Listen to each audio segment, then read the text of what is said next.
নাম ভাগ্যশ্ৰী গগৈ। মই বকপাৰা গাঁৱৰ ছোৱালী। আজি আবৃত্তি কৰিবলৈ লোৱা কবিতাৰ শিৰোনাম আহ অকণি আহ।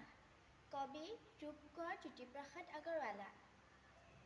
আহ অকণি আহ, আহ অকণি আহ, নতুন দিনৰ নতুন জীৱনৰ ফুলা ফুলনিত হাঁহ। আহ অকণি আহ, শেৱালি নেৱালি পলাশ পাৰলি তগৰ খৰিকা যায়, কেতেকীৰ গোন্ধে মলে মলাই। পদুম ফুলিছে ৰঙা নীলা বগা, লেখিবকে পৰা নাই। নতুন পুৱাৰ পোহৰ জুৰিত উটি ফুলাম পালৰ নাৱত হাঁহিছে ফুলৰ কুঁৱৰী দুটি। নেদেখা নুশুনা নতুন ফুলৰ সিঁচিছে ধুনীয়া গুটি। তই জগাব লাগিব ভাৰতৰ জন, জিনিব লাগিব পৃথিৱীখন।